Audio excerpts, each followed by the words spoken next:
Bundy's Garage, Bundy here. I'm here with my good buddy John Cosby. He actually he resides in Mexico, but he travels back and forth from Mexico, specifically Tijuana into San Diego. He wanted to share with us today some of the things to watch out for if you're actually going to go down in Mexico, possibly get some repairs on your vehicle from a local mechanic, that being the fact or the case if you're trying to save yourself some money. You just want to get work down there because obviously labor is cheaper down there. What are some of the things that you're seeing that are, you know, kind of shady that some of the shops down in Mexico are doing? Well, things to watch out for in going to Mexico for auto repairs, whether it be auto body paint, whether it be upholstery, whether it be mechanical work.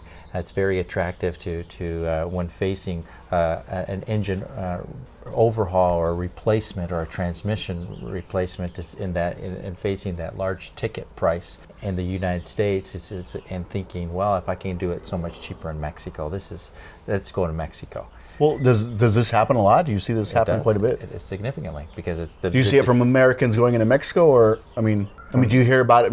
I mean, hey, I'm an American. I'm going to go into Mexico to do this. That's right. Yeah. Just like people are going for dentistry work, That's or right. It's the exact same thing, because the cost of labor, mechanic labor hours, is so much cheaper. What about parts? And parts are available in Mexico, but parts are usually going to be cheaper on the U.S. So the thing keep in mind when selecting a shop, first of all, as you cross the border, you'll see many people, especially for auto body and upholstery, you'll see people trying to wave you down just as to try to come to their shop and trust them. First thing is, don't go down to Mexico and just thinking that you're just going to run into the mechanic that's going to solve your problems.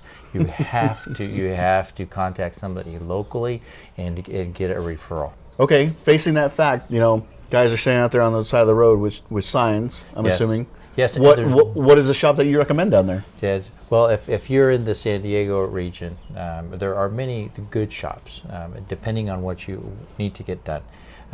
In Rosarito, there is several. There's a couple really good shops, but I would start with Taller del Mar, Del Mar Taller, and how do you spell that?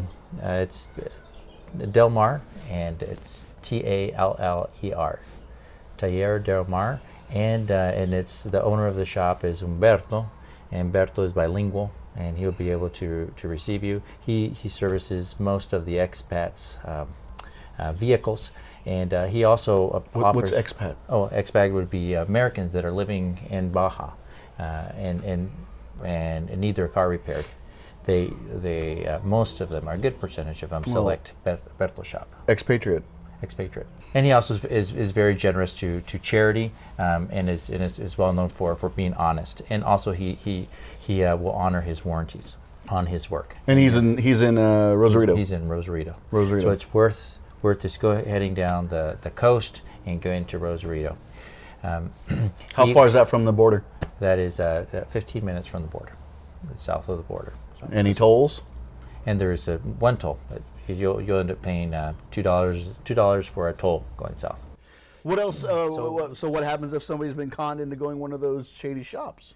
If you've been conned and you've gone to a shady shop, do not try to fix it. Do not try to hold that mechanic to fixing your vehicle. Do whatever you need to do to get your vehicle out, even if you have to tow it, and get it to a shop that is, it would be even worth your while to tow it to the United States and just be done with the shop.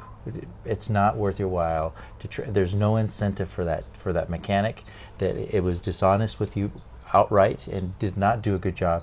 There's no incentive for him or for her to remedy the situation for you.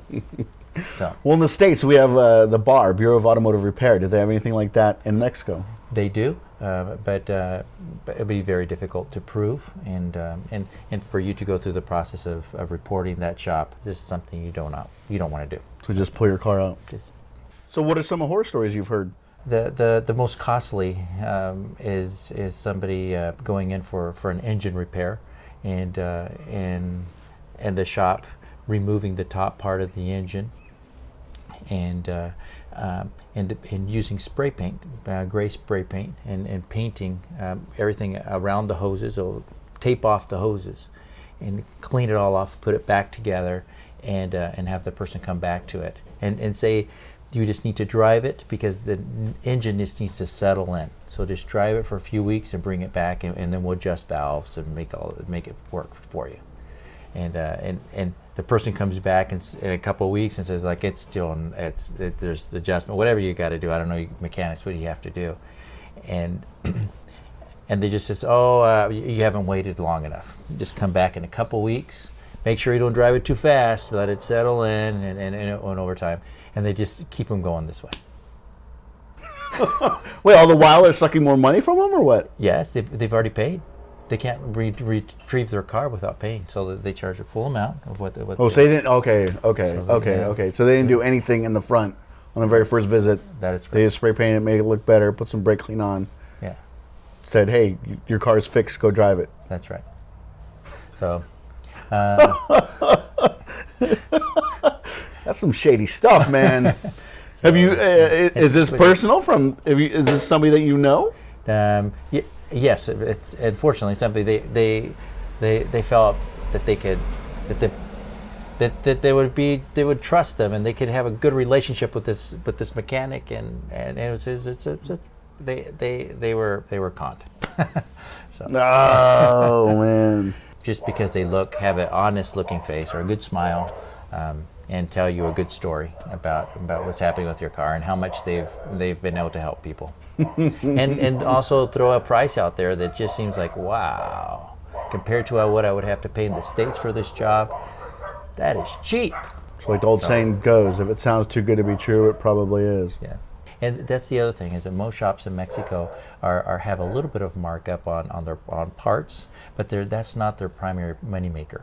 As in the United States, part of the compensation for a mechanic for a shop is what they make off of parts. No. So what is it? Just labor? So it is just labor. If you offer the parts, if you offer to bring the parts, in most cases they will say yes, by all means, especially if you're bringing from the States, because they know that's going to be more reliable. But also keep in mind that Mexico has a Napa, and Napa as well as AutoZone are importing their parts from the U.S. They're sourcing. There's Napa, there's AutoZone. Is there O'Reilly's? No O'Reilly's. Are there any other ones that cross over? Pep Boys? No Pep Boys. There's CarQuest is in parts of Mexico, but they haven't. The prominent are AutoZone and Napa. Well, last question: if annually, what do you think the money spent by expatriates is for auto repair, be that service, bodywork, electrical, whatever the case may be? How much money do you think is being spent by Americans in Mexico yearly? This kind of stuff. It's a big industry. It's big money. There's a lot of people. There's a lot of people doing it. Yeah, you know what? The other thing I should mention also, emissions repairs are very expensive in the United States. So you get your report and you see everything you use, like, oh my goodness. Even catalytic converters, you have to be careful. You have to be careful when you do those repairs in Mexico. But there are. But you can start a shop like Del Mar, and they will be able to diagnose. They have the diagnostic machinery that is needed, the instruments, and to be able to solve the emission problems. So I mean, if being an American in San Diego, would you recommend they do this, or would you recommend they just stay in the U.S.? If it's a large repair, and it's going to be an expensive repair, or if it's a smog related or a sensor issue that your local mechanic is not hitting right off, it's something you might consider. But oil changes, small maintenance, you're going to be spending more in traveling there and going back and forth for your vehicle. Yeah, because you have to have a passport, traveling. So you have to get insurance for the vehicle before you go into Mexico. Yes. Also keep in mind that if a vehicle is wrecked, you have to have it towed.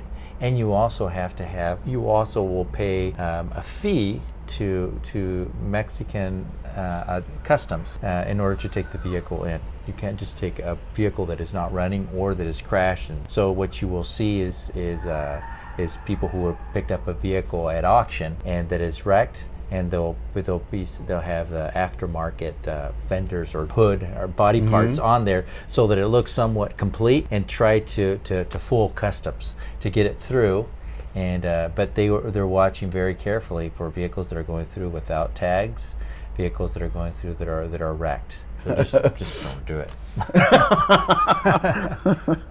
Man, that's bad. That's bad news. Well, Thank you, John. Appreciate your time. Yep.